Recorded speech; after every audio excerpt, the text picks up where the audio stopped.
Salut toi, c'est Queen Camille. Ça vous rappelle quelque chose? Salut toi. Salut toi. Salut toi, c'est Queen Camille. Quand j'ai commencé à faire des vidéos sur YouTube il y a 4 ans maintenant, j'étais journaliste. Parce que je suis journaliste de formation et voilà, il faut que vous le sachiez. C'est de là que me viennent mes capacités très techniques en conjugaison.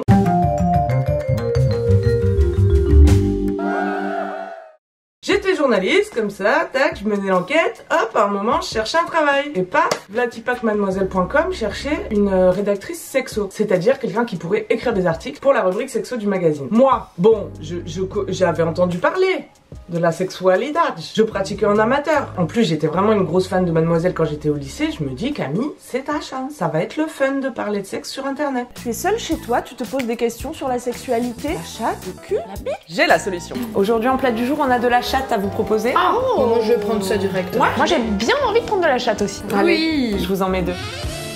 Quiz du cul, excusez-moi, on peut savoir ce que vous faites? Ce serait peut-être éventuellement pour faire l'amour. L'amour?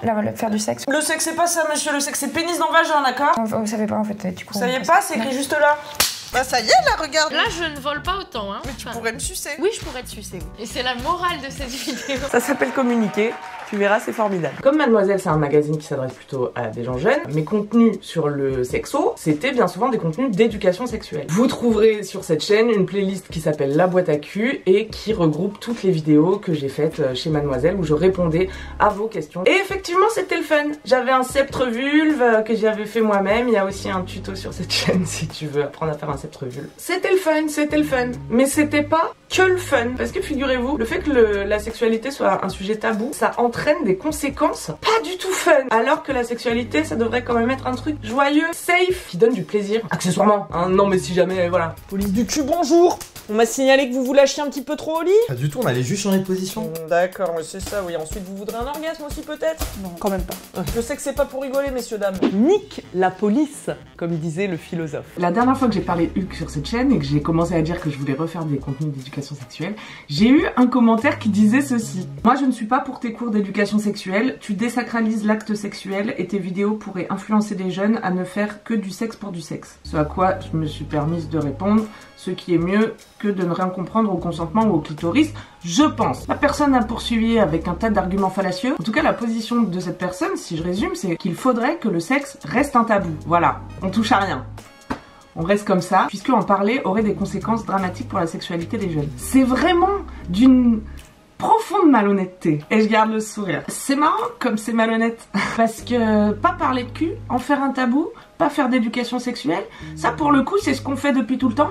Et on sait déjà que ça a des conséquences dramatiques sur la sexualité, notamment des jeunes. Donc c'est marrant que tu essaies de nous vendre une solution dont on sait déjà qu'elle ne marche pas. Et on n'a pas parlé du fait qu'Internet était inondé de porn. Mais quelle hypocrisie, putain. Faut que je redescende en pression. C'est parce que j'ai relu les commentaires de la meuf, ça m'a réénervé. Je vous ai demandé sur Insta de m'envoyer des vocaux en me disant pourquoi vous pensez que c'est important de parler de sexe sur Internet. Vous avez été un demi-milliard à me répondre. Pardon si j'ai pas répondu à tout le monde. J'ai fait un petit best-of. Merci pour vos jolis messages. Écoutez-moi, ça si ça donne pas foi en l'humanité. Je trouve que c'est très important d'en parler et pas forcément d'en faire un sujet anodin, mais en tout cas d'en faire un sujet qui pourrait être presque comme n'importe quel sujet de conversation. Moi, adolescente, j'aurais adoré qu'on me désacralise et que ça soit pas un sujet aussi tabou. Franchement, j'avais plein de questions avant de commencer ma vie sexuelle, sans réponse. C'est important au niveau de la santé, c'est important au niveau des choix, de savoir tout ce qui est possible de faire et pour du coup savoir ce qu'on peut aimer, pas aimer. Le cul, c'est pas juste du cul, quoi. C'est bien plus que tout ça. C'est pas seulement 2 personnes ou plusieurs personnes qui couchent ensemble, c'est aussi l'intimité, le rapport au corps, les rapports de domination, la tendresse, l'estime de soi, l'estime des autres. Quand on est jeune et qu'on a une éducation qui est basée sur les non-dits et les tabous, c'est très dur de prendre confiance et de connaître ce monde de façon éducative et pas violente. Si on parle pas de cul, souvent on parle pas de consentement. Or, je pense que si on parlait du consentement dès, je sais pas, le collège, ça éviterait beaucoup de problèmes. C'est bien que quelqu'un en parle publiquement, qu'on se rende compte qu'on n'est pas seul à penser ça, à faire ça, et que c'est ok et que c'est pas du tout bizarre. Déjà, ça permet de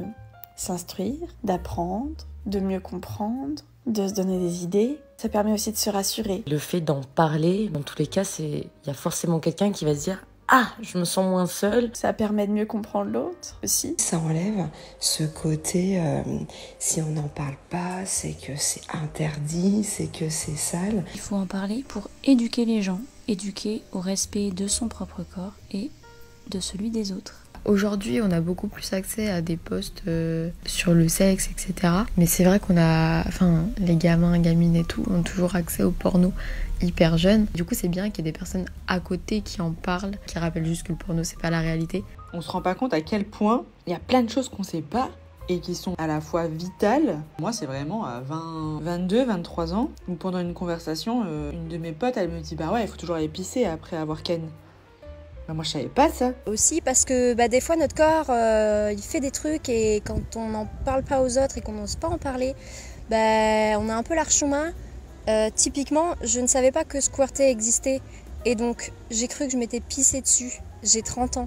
Étant ado, si j'avais eu autant d'informations, toutes ces informations et ces connaissances, je pense que ça m'aurait évité énormément de mauvaises expériences. Je pense que j'aurais été plus armée, j'aurais moins culpabilisé, je me serais moins sentie honteuse, je me serais moins sentie seule et moins ignorante en fait. Et donc je pense que j'aurais eu le pouvoir et la force de dire non à beaucoup de choses et à m'extraire de certaines situations et relations. Je trouve que c'est important de libérer la parole aussi sur les orientations sexuelles différentes qu'on peut avoir. Et ça t'apprend à pas juger parce qu'il y a tellement de diversité dans le sexe que c'est infini. En parler et rendre tout ça normal, c'est fou ce que ça peut faire du bien et ça nous enlève d'une certaine pression. Déconstruire, rassurer, en parler, prévenir et on va dire sécuriser entre guillemets, trop de trucs à dire. Justifier le tabou autour de la sexualité par l'argument que le sexe est sacré et intime, c'est vraiment très pervers et fallacieux. Je vais vous lire du Simone de Beauvoir. Ah bah fallait pas me chauffer. Issu de ce livre fantastique de la non moins fantastique gynéco Laura Berlingot. Les questions sexuelles, on ne considère pas en France qu'on puisse en parler comme des choses sérieuses. Or, au contraire, pour moi, on doit parler de la sexualité comme on parlerait de n'importe quelle autre réalité humaine. Vouloir préserver le tabou autour du sexe, c'est nier tout le mal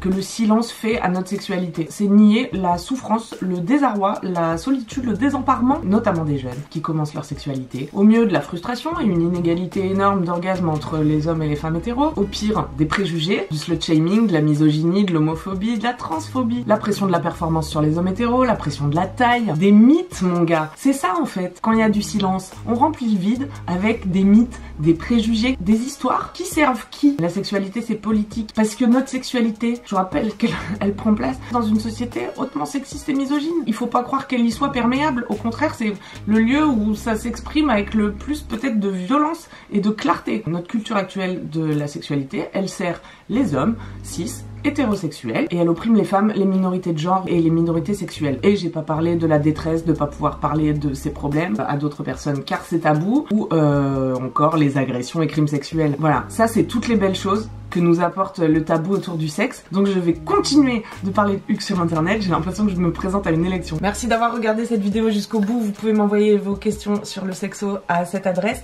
Je mets aussi une adresse pour un futur courrier du cœur. Merci d'exister, gros bisous, love you, à dimanche prochain, prenez soin de vous, ciao.